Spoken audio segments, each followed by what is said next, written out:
Habib Abdullah tadi memulai dengan memuji kepada Allah Subhanahu wa taala dan bersalawat kepada Rasulullah sallallahu alaihi wasallam, lalu memulai dengan salam dan juga dengan doa semoga Allah Subhanahu wa taala memberkati malam kamu semua hari ini dengan diberi kebahagiaan oleh Allah Subhanahu wa taala.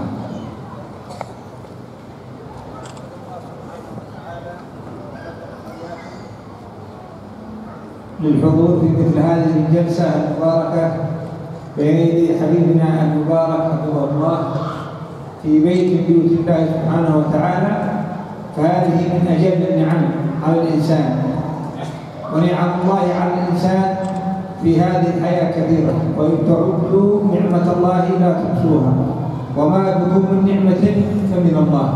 ولكن كما تعلمون يا آبائي وأبنائي وإخواني، كما تعلمون أن النعم تختلف لا تستوي، فالنعم يشترك فيها كل مخلوق، إنسان بل حتى وحيوان مسلم وغير مسلم، والنعم يختص الله بها سبحانه وتعالى من يشاء. في الحديث إن الله يعطي الدنيا من يحب ومن لا يحب، ولا يعطي الدين إلا من أحب. فهذه النعمة نعمة الاعتكاف في بيوت الله على ذكر الله سبحانه وتعالى وعلى تعلم العلم النافع من أجل وأفضل وأنبل الأعمال على الإطلاق. Kita bersyukur kepada Allah Subhanahu wa taala karena mengumpulkan kita di tempat yang baik, di rumah Allah, di dalam acara yang baik, dan ini adalah merupakan satu nikmat yang besar diberikan oleh Allah Subhanahu wa taala kepada kita. Di dalam Al-Qur'an Allah Subhanahu wa taala berfirman, bila mana kamu ingin menghitung jumlah bilangan nikmat Allah, maka kamu tiada akan mampu menghitungnya, yakni karena terlalu banyaknya itu nikmat. Dalam ayat yang lain Allah Subhanahu wa taala berfirman, semua nikmat yang kamu dapat itu adalah datangnya daripada Allah Subhanahu wa taala. Ayat ini mengingatkan kita bahwasanya nikmat yang kita dapat itu semua datang diberikan oleh Allah Subhanahu wa taala. Tentunya nikmat yang didapat oleh makhluk itu adalah berbagai. Bila mana kita melihat jumlah bilangan makhluk yang ada daripada manusia dan juga selain daripada manusia, daripada haiwan, semuanya dapat nikmat dari Allah Subhanahu wa taala dengan kepelbagaian nikmat yang mereka dapat. Akan tetapi nikmat yang paling besar daripada banyaknya semua nikmat adalah nikmat agama yang diberikan oleh Allah Subhanahu wa taala kepada sesiapa yang dikehendaki oleh Allah Subhanahu wa taala. Di dalam hadis Nabi sallallahu alaihi wasallam beliau bersabda, Allah Subhanahu wa taala akan memberikan keduniaan kepada siapa yang Allah suka dan kepada siapa yang Allah tak suka. Akan tetapi Allah tidak memberikan agama kecuali kepada orang yang disukai oleh Allah Subhanahu wa taala. Dan nikmat yang Allah berikan kepada kita pada hari ini adalah nikmat yang begitu besar, adalah nikmat agama, berada di rumah Allah, i'tikaf di rumah Allah, mendapatkan ilmu, dan ini adalah merupakan nikmat yang besar daripada Allah kepada kita. وفي الحديث الصحيح وأنتم على علم اجتمعكم في بيت من بيوت الله سبحانه وتعالى يتلون كتاب الله ويتدارسونه بينهم إلا حفتهم الملائكة وغشيتهم الرحمة ونزلت عليهم السكينة وذكرهم الله في المنام. فلا شك أن هذا الوقت هو من أنبل وأنفع الأوقات، وهو الوقت الذي ينفع صاحبه في الدنيا وفي الآخرة. الله سبحانه وتعالى كما تعلم غني عن عباده، خلقنا للعبادة وهو غني عنها، لا تنفعه طاعة ولا تضره معصية. من عمل صالحا فلنفسه ومن أساء فعليها، إلا أن الله سبحانه وتعالى بحكمته جعل الخير في الدنيا والآخرة في طاعة الله سبحانه وتعالى، وجعل والعياذ بالله الشر والضيق والحرج في معصيته. من تبع هدايا فلا يضل ولا يشقى، ومن أعرض عن ذكري فإن له معيشة ضنكا. فهذه المجالس هي أساس الفوز والسعادة. ألا بذكر الله تطمئن القلوب، فهنيئا لمن وفق بمثلها ولحضورها، ويشكر الله سبحانه وتعالى عليها. لئن شكرتم لأزيدنكم. Di dalam hadis yang begitu masyhur daripada Nabi Muhammad sallallahu alaihi wa ala alihi wasallam, beliau bersabda, Beliau bersabda, bila mana seseorang atau segolongan manusia berada di rumah Allah Subhanahu wa taala, membaca Al-Qur'an dan bertadarus Al-Qur'an, yakni serta menghayati akan isi kandungannya, melainkan kumpulan itu akan dihampiri oleh para malaikat dan juga diturunkan rahmat, diberikan oleh Allah as-sakinah, ketenangan, dan masing-masing yang hadir itu disebut namanya oleh Allah Subhanahu wa taala. Tentunya bila mana seseorang berada dalam keadaan demikian akan mendapatkan faidah yang besar dan manfaat yang besar dari Allah Subhanahu wa taala di akhirat nanti, khususnya oleh karena melakukan satu amalan yang disukai oleh Allah Subhanahu wa taala. Dan tidak dinafikan lagi, manusia diciptakan oleh Allah di atas muka bumi ini untuk mengabdikan diri kepada Allah. Kemuliaan yang ada pada seseorang terletak kepada ketaatan orang itu kepada Allah Subhanahu wa taala. Ibadah kita kepada Allah adalah bukan untuk memberikan manfaat kepada Allah, akan tetapi ibadah kita kepada Allah adalah mendatangkan manfaat untuk kita sendiri yang berbuat taat kepada Allah. Oleh karena Allah Subhanahu wa taala tidak akan dimudaratkan dengan maksiat orang kepada Allah Subhanahu wa taala, dan tidak akan mendapatkan manfaat dengan ketaatan orang kepada Allah Subhanahu wa taala. Maksiat itu hukumannya akan ditanggung oleh orang yang berbuat, dan taat itu ganjarannya akan didapat oleh orang yang berbuat. Demikian hikmah yang dikehendaki oleh Allah Subhanahu wa taala untuk memberikan kepada hambanya kenikmatan dalam ketaatan kepada Allah Subhanahu wa taala, sebagaimana di dalam Al-Qur'anul Karim Allah berfirman, barang siapa yang mengikuti petunjuk aku, maka dia tidak akan tersesat dan tidak akan celaka. Ini orang yang taat dengan mengikut hidayah Allah. Sebaliknya orang yang bermaksiat kepada Allah Subhanahu wa taala, Allah berfirman, barang siapa yang berpaling daripada mengingati Allah, yakni lalai ataupun bermaksiat kepada Allah, fa inna lahu ma'isyatan dhanka, dia akan diberikan oleh Allah Subhanahu wa taala kehidupan yang sempit sebagai balasan daripada maksiat orang itu kepada Allah Subhanahu wa taala. Tapi orang yang taat kepada Allah, yang berzikir kepada Allah, akan diberikan ketenangan di dalam hatinya, sebagaimana di dalam Al-Qur'an disebutkan, sesungguhnya dengan berzikir kepada Allah hati akan tenang. Wa syukur hadhihi al-majalis wa an na'mal bima nasma'u fiha. كل ما استفدنا منها من كلام الله سبحانه وتعالى وكلام رسوله صلى الله عليه وآله وسلم وكلام العلماء الناصحين، أن نحول ما نسمع إلى واقع في حياتنا. هذا هو شكر هذه المجالس كي تبقى وتدوم وتؤدي فينا رسالتها إن شاء الله.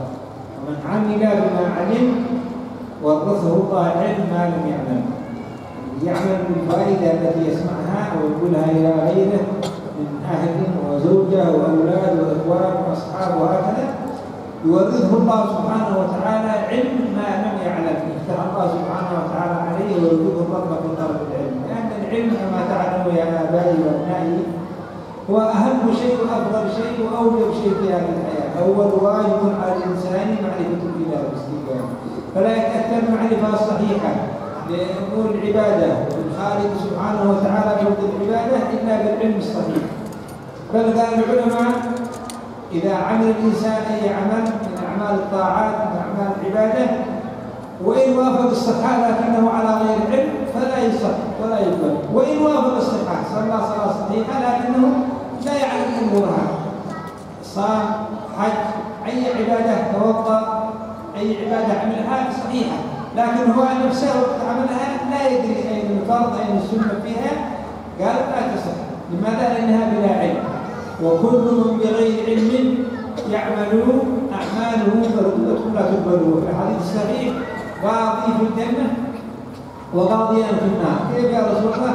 قال أما قاضي في الجنة فعرف الحد وقضاه، وأما قاضيان في النار قاضي عرف الحد فلم يقضيه، وقاضي قضاء الحد بلا معرفة ما يعرف ولكنه صادق، ولكنه بدون معرفة بدون علم ومعرفة صحيحة. فعلى كل طلب العلم من أهم المهمات، وهو أول واجب على المسلم في هذا الحياة. Tanda kesyukuran seseorang menghadiri majelis seperti ini adalah mengamalkan apa yang didengar dan difahami daripada menghadiri majelis-majelis seumpama ini. Apa yang didengar daripada firman Allah, daripada sabda Rasulullah, daripada pandangan-pandangan para ulama, maka bila mana diamalkan apa yang didengar, maka orang itu termasuk dari orang yang mensyukuri nikmat menghadiri majelis seperti ini. Sesungguhnya orang yang beramal berdasarkan dengan ilmu yang dia dapat Allah Subhanahu wa taala dan menyampaikan kepada orang lain, maka Allah Subhanahu wa taala akan berikan kepadanya ilmu yang dia tidak belajar. Orang yang beramal berdasarkan dengan ilmu dan menyampaikan ilmu itu kepada orang lain, kepada keluarganya, kepada istrinya, kepada anaknya, kepada temannya, kalau dilakukan maka Allah Subhanahu wa taala akan membuka kepadanya ilmu-ilmu yang langsung diberi oleh Allah Subhanahu wa taala tanpa ia belajar, disebabkan oleh karena ia mengamalkan ilmu dan juga mengajarkan kepada orang lain. Tentunya seseorang itu tidak akan sempurna ibadahnya tanpa berbekal dengan ilmu, dan ilmu yang utama untuk kita pelajari adalah ilmu ketuhanan atau ilmu untuk kita mengenal kepada Allah Subhanahu wa taala sebagai Tuhan kita. Seseorang yang beramal dengan amalan ibadah tanpa berdasarkan dengan ilmu, boleh jadi ibadah yang dilakukan itu tidak sah. Orang yang salat tanpa dia tahu apakah rukun-rukun salat dan tuntutan di dalam salat, boleh jadi salatnya tidak sah. Ataupun puasa, ataupun haji, ataupun amal ibadah-ibadah yang lain, kalau dilakukan tanpa dia ada ilmu cara melakukan ibadah tersebut, boleh menjejaskan kepada sahnya ibadah itu. Maka dengan demikian seseorang itu bila mana hendak beribadah hendaklah tahu akan ilmu ibadah itu, perkara yang wajib, perkara yang sunnah dan sebagainya. Sebagaimana dalam hadis Nabi SAW disebutkan ada satu qadhi, yakni satu qadhi akan masuk surga. Ada dua qadhi yang akan masuk neraka. Yakni qadhi di sini orang yang ada kaitan dengan ilmu. Adapun qadhi yang masuk surga, satu itu disebabkan oleh karena dia punya ilmu dan dia menyampaikan kebenaran daripada ilmu yang ada. Dia tahu kebenaran melalui ilmu dan menghukum dengan kebenaran. Maka ini qadhi akan masuk surga. Adapun dua qadhi masuk neraka adalah qadhi yang punya ilmu, tahu kebenaran tapi tidak menghukum dengan ilmunya itu, yakni menghukum dengan selain kebenaran. Walaupun dia tahu kebenaran tapi tidak menghukum dengan kebenaran, ini qadhi masuk neraka. Adapun qadhi yang kedua adalah menghukum dengan benar tapi tanpa ilmu, yakni kebetulan hukuman atau keputusannya itu benar kebetulan saja, bukan karena ada ilmu akan keputusan itu benar. Ini pun juga qadhi dimasukkan dalam neraka disebabkan oleh karena walaupun keputusannya benar tapi oleh karena memutuskan tanpa ilmu, maka dihukum juga oleh Allah Subhanahu wa taala. ثم إن العلم دين في الأثر، العلم دين فانظروا عمن تأخذ دينكم. فلا ينبغي أن نتلقى العلم من أي شخص، ولكن لا نتلقاه إلا من عليه صفة العلم الصحيح، العلم النافع. وعلامته كما قال سبحانه وتعالى إنما يخشى الله من عباده العلماء. فمن كان من أهل الخشية، من أهل الورع، من أهل التقى، هذا الذي ينبغي أن نتلقى من العلماء. شيخنا حفظه الله لأنه يستقر في القلب وكل كلام يحيل عليه كسوة القلب الذي منه ورد. وقال شيخ عبد الله بن سيد بن طاهر رحمه الله: العلم خشية كله يعرف بذاك أهله، وليس بالجدال وكثرة الأقوال. لا تحسب العلم يا مسكين تحسب البرود. بعض الناس يسمى حافظ أو يسمى ذكي، ما يسمى عالم صحيح ومتدابر إلا من يخشى الله سبحانه وتعالى. ونتلقى العلم عن هؤلاء السادة الأجلاء أهل بيت رسول الله صلى الله وسلم عليه وعلى آله.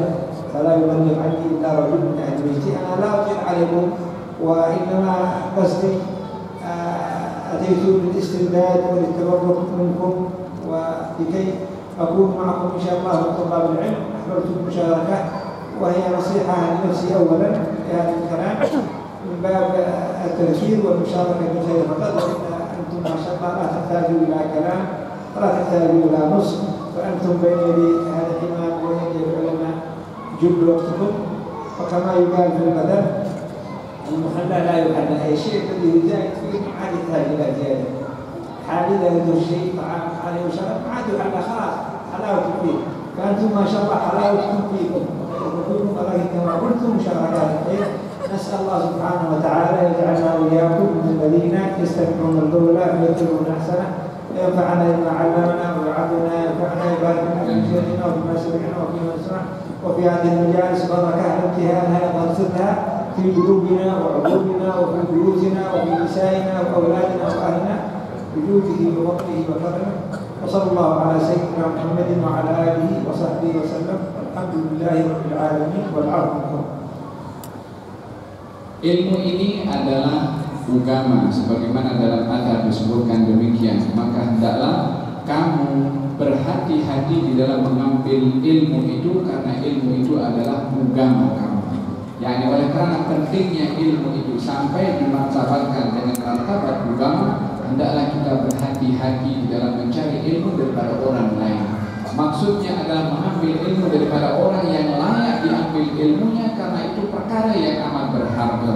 Di antara ilmu yang perlu diambil daripada orang yang berilmu, orang itu mempunyai kriteria tertentu seperti mana disifatkan oleh Allah Subhanahu wa taala di dalam Al-Qur'anul Karim, "Innama yakhshallaha min ibadihi ulama." Sesungguhnya yang takut kepada Allah adalah orang-orang para ulama. Maka kriteria pertama kepada orang yang berilmu, yang perlu kita ambil ilmu daripadanya, adalah yang mempunyai rasa takut kepada Allah, ada takwa kepada Allah Subhanahu wa taala. Dikatakan oleh Al-Habib Abdullah bin Husain bin Tahir, mengatakan ilmu itu warnanya takut kepada Allah. Akan dinampak orang itu berilmu dengan sifat takut orang itu kepada Allah Subhanahu wa taala. Baru kita nampak orang itu berilmu kalau ada kita nampak kepada orang tersebut perasaan takwa dan takut kepada Allah Subhanahu wa taala.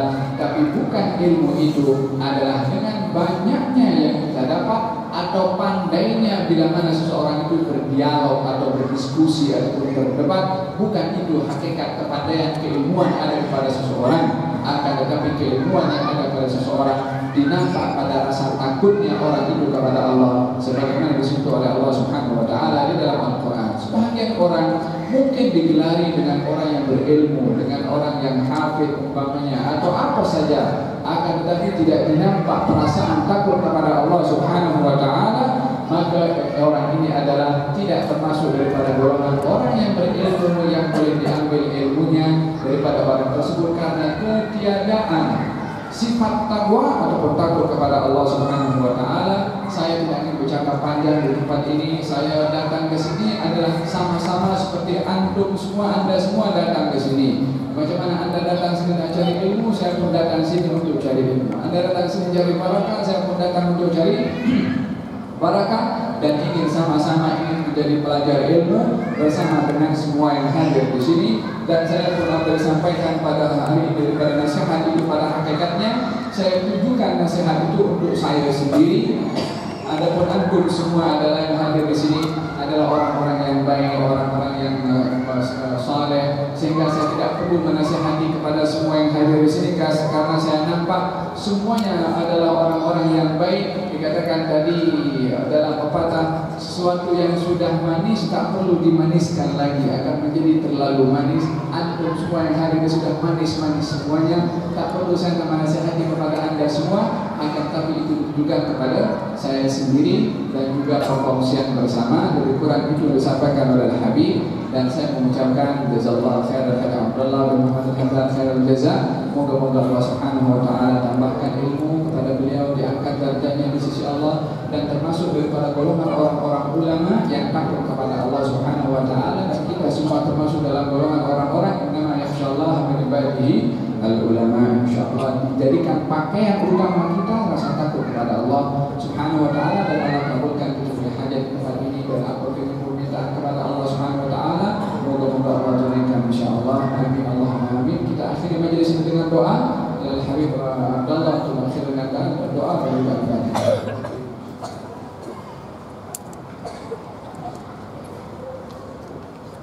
Alhamdulillah rabbil alamin. Allahumma shalli ala sayyidina Muhammad wa ala alihi wasallam. Allahumma inna nas'aluka min khayri ma sa'alaka Muhammadun sallallahu alaihi wa sallam wa na'udzu بك من شر ما استعاذك من عبدك ونبيك محمد صلى الله عليه وسلم نسألك من أنت المستعان عليك البلاغ ولا حول ولا قوة إلا بالله. اللهم اغننا بالعلم وزينا بالعلم واكرمنا بالتقوى وجنبنا بالعافيه برحمتك يا ارحم الراحمين. اللهم اجعلنا من القائدين على وسيله منيره. اللهم انفعنا ما علمتنا وعلمنا ما ينفعنا واجعلنا من الذين يستكبرون القول ويكتبون احسنه. اللهم انا نسال العافيه في الدنيا والاخره ونسال العافيه والعافيه في ديننا ودنيانا واهلنا وامنا. اللهم استر عوراتنا وامن روعاتنا وكلنا كله كل جنه. اللهم بارك لنا في خير شعبان وبلغنا شهر رمضان وعنا على الصيام والقيام سينا كثيرا عبيد واجعلنا امتحانا بكم تحمدي واطل اعمالنا في طاعتك ورضاك وجودك وفضلك وكرمك يا ارحم الراحمين. واكشف ما حل منا خاصه رسل عامه يا الله يا الله يا الله. اللهم هذا حولنا لا يخفى عليك وذلنا ظاهر بين يديك. اللهم ارحمنا فانك بنا راحم ولا تعذبنا فانك علينا قادر. اللهم انك تعلم حوائجنا كلها الدين والدنيا والبرزخ والاخره وردها واصلح حلولنا بجميع الامور. ربنا عليك توكلنا واليك انبنا واليك المصير. ربنا هب لنا من ازواجنا وذرياتنا قرة اعين واجعلنا للمتقين اماما. ربنا لا تزغ قلوبنا بعد اذ هديتنا وهب لنا من لدنك رحمة انك انت الوهاب. ربنا لا تؤاخذنا ان نسينا او اخطانا. ربنا ولا تحمل علينا اصرا كما حملته على الذين من قبلنا. ربنا ولا تحملنا ما لا طاقة لنا به. ربنا ولا تحملنا ما لا طاقة لنا به. ربنا ولا تحملنا ما لا طاقة لنا به. ربنا ولا تحملنا ما لا طاقة لنا به. ربنا ولا تحملنا ما لا طاقة لنا به. واعف عنا واغفر لنا وارحمنا انت مولانا وانصرنا على القوم الكافرين. امين على دينية كنية الجارية يا الخيرات باقين دافع صالحا رشور من عنا وعنكم من احبابنا وعمن احاطت به شبكة قلوبنا ونسكنا عنه وما نواصل الغنائم وما علم الله من يأتي صالحا بحد كل ذي حق بجاه كل ذي جاه بسر كل ذي سر الله سنة بعجوت وعيبنا بالسر ويكفينا ما أهمنا ومن حكمتنا وجد أمورنا قتلتنا بنفس الأسرار الفاتحة. وإلى حضرة النبي محمد صلى الله عليه وسلم الفاتحة.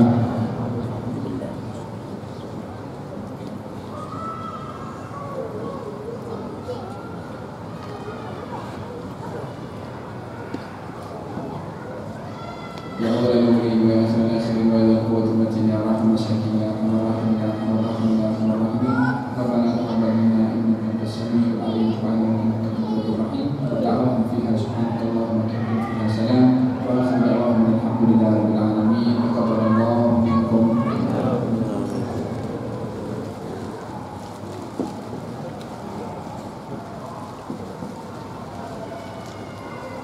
Terima kasih diucapkan kepada Habib Adi Zainal Abidin dan juga Habib Arullah bin Muhammad Al-Hadar di atas tausiah yang